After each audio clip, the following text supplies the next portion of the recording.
Age podcast. Today we are speaking to Emma Heptonstall.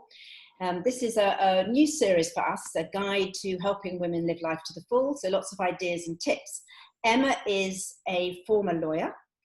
She is also a family mediator. She is a coach, a divorce coach, and she works with high conflict specialists or situations, and she's a specialist in that.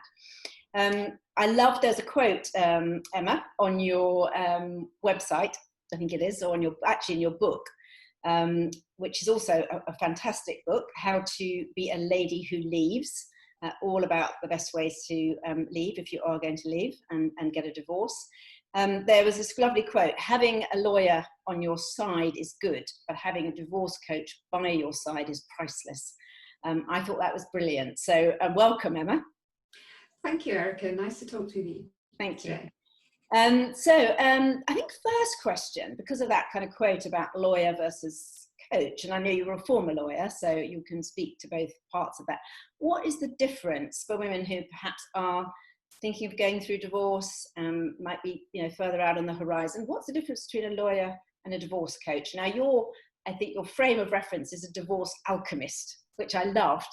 It's a nice, different, kind of contemporary way of thinking about divorce, I think. So I've had a divorce when I was younger, myself in my 20s or early 30s. So I'm really interested in hearing about your thoughts on all of this. So yeah, difference between lawyer and divorce coach. So when I am working as a divorce coach, sometimes I will have my lawyer hat on, but I'm always coaching. And the difference essentially is that some divorce coaches may be legally trained, like I am, but many are not.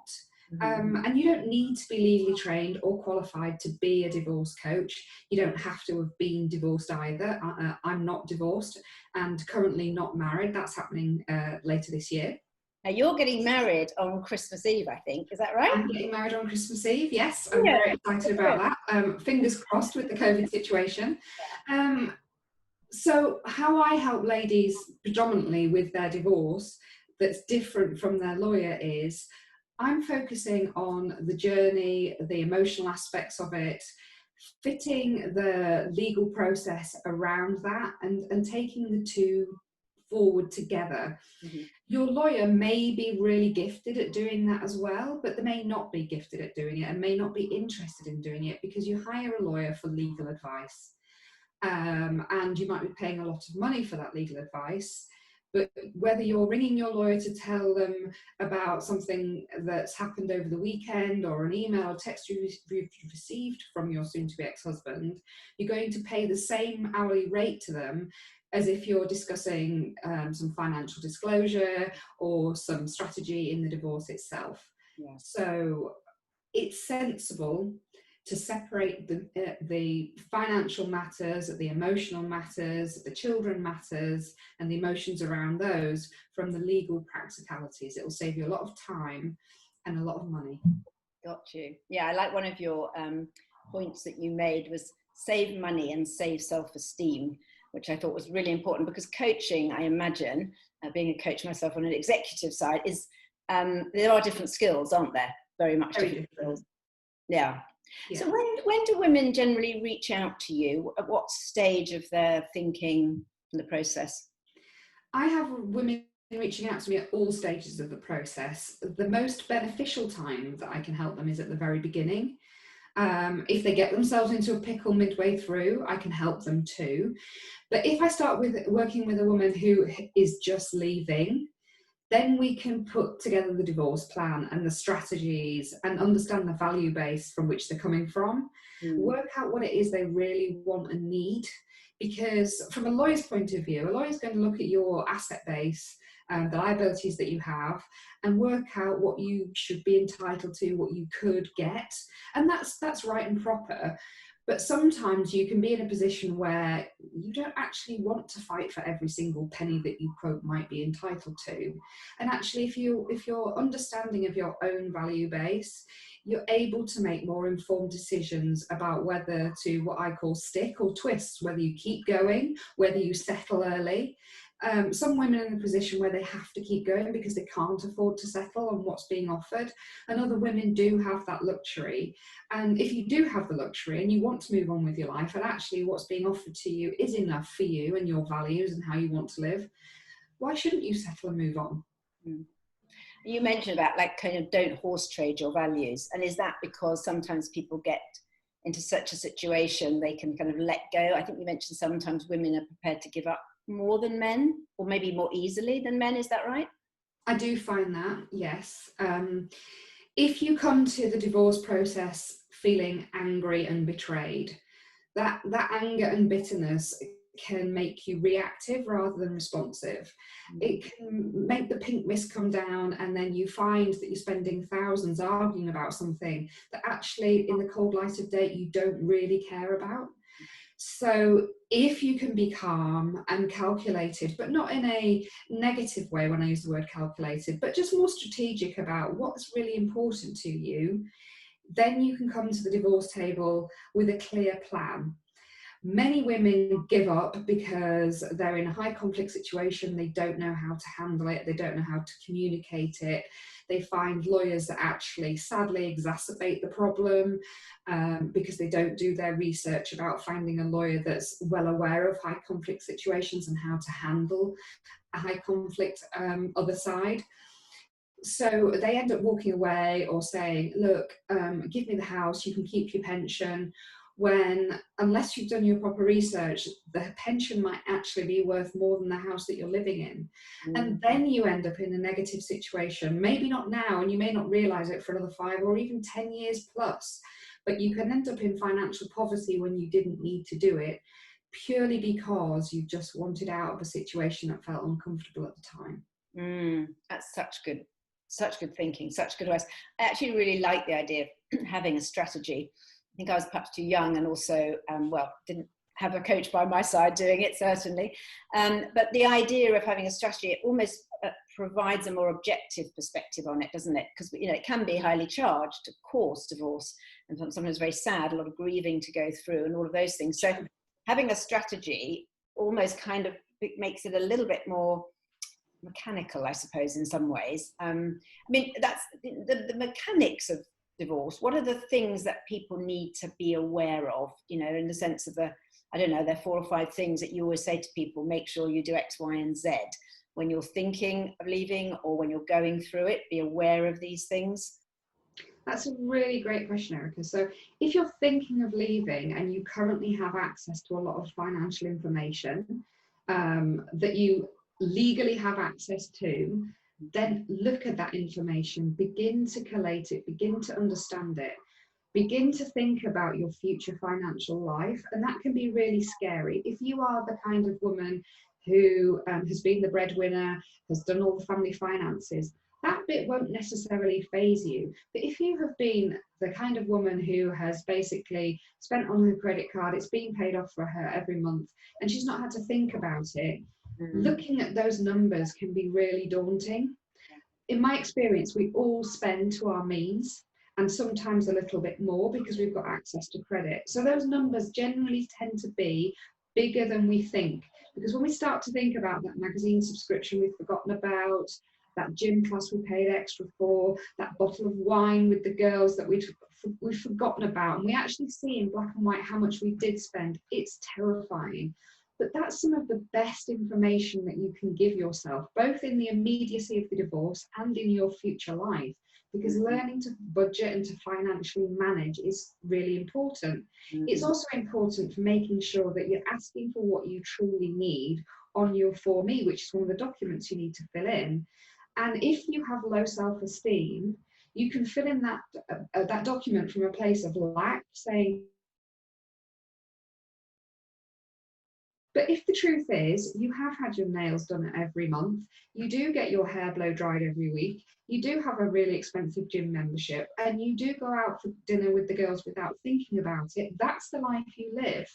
Equally, if you have been in financial poverty because there's been abuse, and actually your husband has been earning money, but you've been given, quote, what I call housekeeping, which to me is a very 1950s term, but you have been having to eke out a meagre budget when actually there's plenty more for you in the pot. You need to be aware of that and conscious of that's what's been happening, and plan for a life that you should be entitled to. You know, I worked with a woman whose neighbour cut her hair because her husband wouldn't give her any money for it. He was an airline pilot. She could go to the salon and get her hair done every month if she wanted to. There was enough money in the budget, but her neighbour cut her hair for her. Often women don't understand and appreciate the true extent of the financial manipulation they've been in. So if at the beginning of the process you can begin to make friends with that, you may need therapy, you may need an asset tracer to help you uncover what's really there, because there might be assets that you know about, there may be plenty more assets that you don't know about. That's the first thing. Getting that plan together before you go is helpful, because when emotions take over, when the anger kicks in, maybe halfway through the process, rather than just going on a tangent going, well, screw him, I'm going to go after everything, you can go back to that plan and go, okay, when I was feeling sane and calm, what was it that I truly wanted? What was important to me? When the pink mist has gone down, I can look at it, it keeps you grounded. And I'm sure as a coach, you can keep bringing people back to that as well, can't you? Which is, I imagine, very helpful, which is why I think that coach by your side actually is really interesting and really important as well. Remembering too that divorce just ends your marriage. That's it. That's the easy bit, actually, in many situations. It's just like, if you both accept the marriage is over, it's quite easy to get that in process. But issues around money are separate proceedings. Issues around children, if there have to be any, and there doesn't always have to be, but if there does, they're also separate proceedings. And the financial and children proceedings are separate from each other. Many women think getting divorced, it's all part of one, and they're not. They're three separate things. They can all be dealt with at the same time, but they are separate processes. And how do you sort of coach, guide people through helping support children through a divorce? Are there different aspects of that you help people with? Great question. Helping your children through divorce starts with you. If you are not okay, your children are going to struggle. So you've got to be the CEO of your own divorce. You've got to be the captain of your mothership, because your children are going to look to you to provide the grounding emotionally. Forget financial matters for the moment, but that emotional grounding, if you look like you've got it together and you're coping, your children will be a lot more grounded and calm. Children all handle divorce differently. If you have been the kind of woman that has, for various reasons, been burying your head in the sand about the end of your relationship, it's also quite likely that your children knew that divorce was coming before you did. So don't assume they don't know anything. If you can talk to your children all together, your husband included, about the fact that the relationship is ending and what's going to happen next, that's always the best way, because that's what children want to know, particularly if one of you is going to leave the house.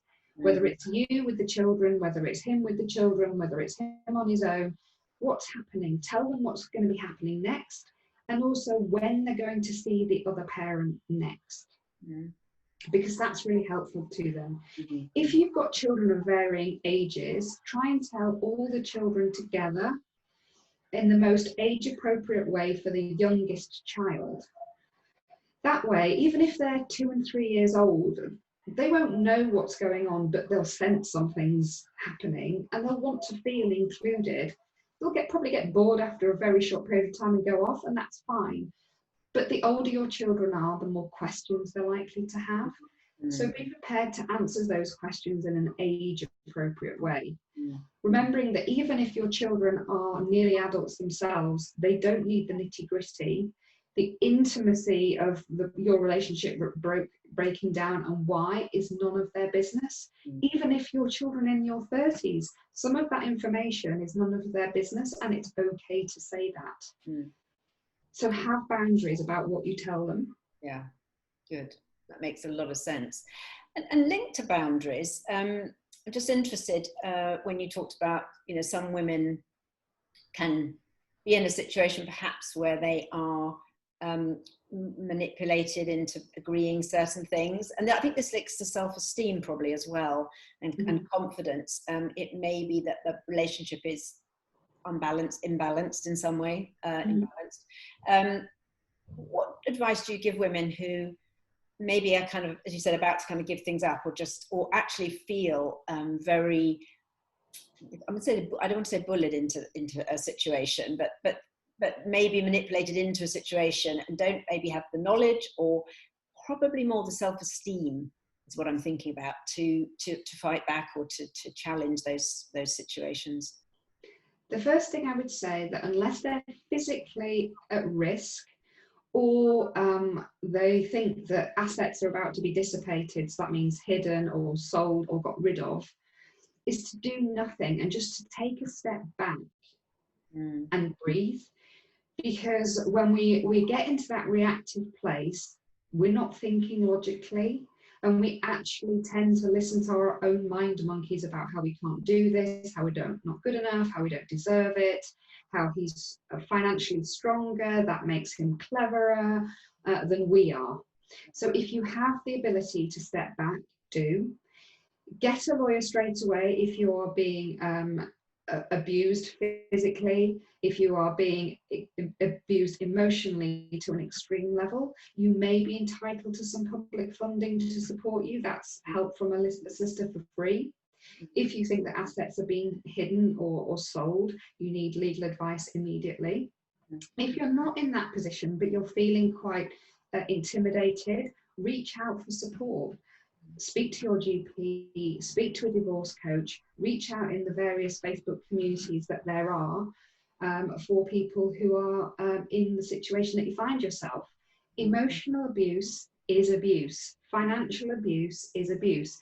And many women struggle, particularly if they are women who have in the past worked, or they're still working. They may consider themselves to be completely middle class, well educated, and they struggle to accept that they are in an abusive situation because they don't think it happens to women like them. Yeah. It does. It happens to women at all levels of the social spectrum. Yeah. All levels. And it's okay to say that it's happening to you. Yeah, that is so true, isn't it? It's quite, sometimes when you're a working woman, you may have a lot of confidence in your workplace. It's very hard to accept sometimes that you can't actually have that same level of confidence or self-esteem or worth when you're dealing in an emotional relationship. So that's really good advice. Thank you, Emma, for that. One of the other things I was interested in your, I know you have a part of your work is membership oriented, and you run programs for women, I think, as well. Would you just say a little bit about that? I know one is just about to run now, the back end of this year, but we'll have one running in February as well. So people can join that, but people obviously can reach out to you. Your book is a great book to get, full of brilliant tips and advice. But the program yourself that you run, how does that work? So I run a program called Get Divorce Ready, because I truly believe that everyone should get ready for the divorce so that they are an active participant in it, rather than being that reactive person, or worse still, the ostrich who just denies it's happening. Lawyers actually love it when clients come to them with some sense of what the asset base is, what they're looking for, engaged and ready to be a collaborator in the divorce process. So my program is all about that, about understanding the divorce process and how it works, how you can petition for divorce yourself if you choose to. You can do that online now, and that's actually really straightforward. We talk in the program about communication, about how to communicate what it is you want and need with your lawyer and your soon-to-be ex-husband. We talk about getting ready for the financial process, so bringing together those bank statements, getting your pension valued, understanding what your future income needs will be. We do a couple of weeks on dealing with high conflict personalities, because I'm a specialist in high conflict and tend to deal with women who are in that environment. And then also your children, how to do a parenting plan, and moving on from divorce. how to get the best out of your lawyer, how to do all this if you're not in the position to be able to afford a lawyer. I would always recommend that people use a lawyer if they can, not necessarily for the whole of the divorce, but for parts of it. But some people just don't have that luxury. It doesn't mean that you can't get a settlement that works for you if you're having to represent yourself. Mm-hmm. Okay, brilliant. And that runs over Zoom. It's always run over Zoom. I've been using Zoom for 5 years. I think it's a great medium for bringing people together. So it creates community as well, because you meet other women going through the situation that you are in. Okay, brilliant. Thank you. And one of the last perhaps things that you mentioned to me, and I thought this was such an important point as well, because it can be a very stressful time going through divorce, and a very upsetting and sad time. You mentioned also we have to try and find some moments of laughter or humour or something that kind of lightens up the piece as well, if we can, obviously. And that seemed important to you as well. It absolutely is, Erica, because I find that many women come to me so overwhelmed that they've lost the joy of life, that divorce has become their full-time job, on top of a full-time job, on top of caring for children, on top of managing their parents, and then we've got COVID at the moment as well, and it's like, well, where's the fun? But there is joy in every day, and it's important to find it, because this journey, if you're at the start of it when you're listening to this podcast, it might take you 6 months, it might take you 12 months, it could take you a couple of years.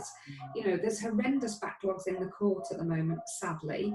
And so nothing is moving quickly, so you can't make your divorce the be all and end all. It's not a work project where you think, I'm going to be on this project for 6 to 8 weeks, it's diarised, at the end of 6 to 8 weeks it will be over. So you've got to find a way to make it part of your weekly life, but not your daily life. So go for those walks, talk to the girls, don't become a divorce bore. Nobody likes a baby bore, but nobody likes a divorce bore either. Yeah. Use a divorce coach to have that period of time where you talk to that person for your hour or whatever it is. And then when you're talking to your friends, you've got something else to talk about. You're talking about the children. You're talking about the excitement you have about the life going forward. You're talking about the Netflix show that you watched that made you laugh. You know, in my membership group, ladies will laughingly, and I don't allow ex-bashing because I don't believe in ex-bashing, but they will share little funny stories about things that the husband has said, or the thoughts that he has, or his philosophy about how this divorce is going to go through. And we laugh and we are, oh, bless, you know, how naive. Because we have to find the fun in that, because if we get really upset and uptight about something that he said, actually it puts us in a negative state. Yeah. So we find humour in it, because there is humour in everyday life. Of course, absolutely. Emma, that's been amazing. Such good advice, such brilliant tips. And I'm sure people will be really interested in your program and your book, certainly. So thank you so much for sharing all of that. We look forward to speaking to you again. I'm sure perhaps later on down the track we'll have another session on this, because I think it's such an important part of life for women. And for, as you said, the most important thing is to be ready, to be a proactive participant, not a reactive participant, and to have that emotional support as well, and that guide by your side. So I think you're doing a fantastic job, and it's brilliant to hear everything about what you do. Thank you, Emma. Lovely, thanks, Erica. I hope you enjoyed the conversation today, and if you'd like to listen to more conversations with inspiring women, do look at our website, rockmyage.com, or register to have them delivered direct to your inbox. Until next time.